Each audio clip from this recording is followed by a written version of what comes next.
At the end of EV Charge, I'm standing here with Robert Llewellyn, who basically is the founder and who is basically has helped us with his smooth English voice to enjoy all the wonders of EVs. Welcome in Amsterdam. How was your first day, and what do you think of the Fully Charged Amsterdam? I'm very, very pleased. I was a bit anxious about it before like yesterday, thinking, are Dutch people going to come? Are they interested? Have they heard of what we're doing? We didn't really know. It was a bit of guesswork, and I should just stop worrying because it was lovely. Wonderful crowd there today. I met people from all over Europe. People have travelled from Czech Republic, Portugal, Spain. Didn't meet any Italians. Yeah. Quite a few. A lot of French. A lot of French, Germans. Yeah. Everybody was here. Yeah, well, okay. lovely. So, were you happy about the public which was there and the people who are exhibiting? Exhibiting, very much so. I thought it was. I mean, it's much smaller than our British show, but that's not surprising. We've been doing that for 4 years, so we've had time to build it. So for a first outing in the Netherlands, I was thrilled. So Robert, I mean, you were always so nice behind the camera, so relaxed, enjoying making movies about cars. Why go into making events all over the world? I mean, it wasn't my idea, and I was saying this is crazy. No one's going to come. It won't work. It's a disaster. Don't even think about it. And I've been proven wrong so much. And I think what happens is it's like a concentrated amount. The panels are what really makes it very special because we have amazing people talking. You being one of them today was wonderful. Thank you. And those discussions, people love it. You can see by the audience we had. So this afternoon I did one on vehicle to grid, vehicle to home charge. Very busy, yeah. And I thought no one's going to come to that. It was packed out, people standing. So that is fabulous because there's such great people. So we might be able to get those people like for yourself on the show, on a podcast, something once every 2 months. But here it's concentrated. It's really intense conversations go on. Yeah. So that is a great side of it. Yeah. Hey, the UK and Germany and a couple of other European countries are coming, right? I mean, it's now not only Norway and the Netherlands, but it's really also in your country, it's starting to accelerate. It's a very big change. I mean, you can see, even in my little village I live in, I was always I felt special. I was the one man who had an electric car. And you are? No, I'm very not special. And now I'm definitely not special because there's about 12 electric cars. And this is a hamlet of 22 houses, 23 houses, very small, and there's so many electric cars. I'm really annoyed. I hate them. I hate my neighbors. Okay, so you see that slowly it's accelerating. What do you think the big trends are? I mean, is it on the supply side, or is it on the demand side, or is it on the government side? What are your big issues at the moment? I mean, I think the thing that I'm hoping happens, and I'm starting to see happen, is that we have less cars in our cities would be great. And we still have access to them, so the car sharing schemes that are developing, that are becoming more and more sophisticated, easier to use, a wider range of cars nearer your home. You then think, well, you don't need to worry about where you park your car or charge it or insurance or maintenance or all that. You just use a car when you need it and you don't have it when you don't. And that just I never thought about it when I had a petrol car, that for 95% of the time I owned that car, I didn't drive it. Well, it's just sitting there doing nothing. But you know the human side. I mean, is the future of 1,200 million ICE cars, is that not 1,200 million electric cars? Well, if it is, I think we've failed. We have to make a change in the way our relationship with cars needs to change. And I think it can.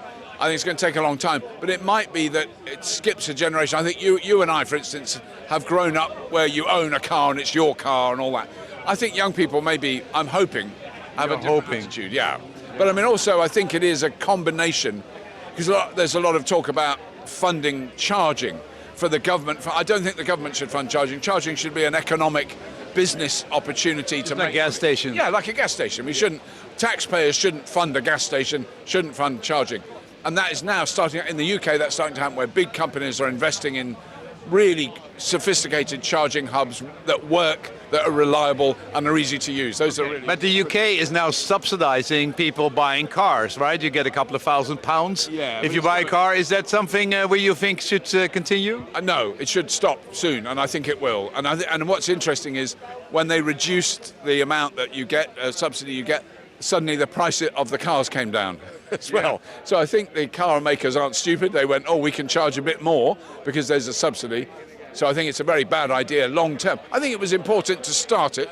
It's happened in many countries around the world where you kind of encourage people to take that risk and invest in it. But I think now it's already gone. I went to big shows last week in solar. Everything was sold out for the next year and a half. And now yesterday I went to heat pumps in the house. Everything is sold out for the next 1.5 years thanks to Putin and his war. Yeah. Do you see the same trends happening in EV? Oh yeah, I think so. I think we're going to have there's going to be a hiccup. So if there is a big rise in buying electric cars, which we've seen in the UK, really serious increase, it's going to go, it's going to do a bit of a dip. I still think the overall trend will be up in the next, say, 5 years, but because of the supply side is the biggest problem. You cannot order a car. You have to wait for a year. Yeah, no, and I mean we've just managed. One of our cars the lease has run out. We could get nothing until the lease company found unused a VW that hadn't been booked, and we've got that, and it's pure fluke that we managed to get it. So we'd have to wait at least another year to get that if we ordered it. Yeah. So okay. Big problem. Yeah. So today I thought it was really nice, this whole line of cars, all the new models. Yeah. And it used to be that 100,000 euro a Tesla, that would be superior. And now we have 60,000 euro cars, but we also have 40,000 euro cars, which are quite competitive, beautiful luxury, fantastic range.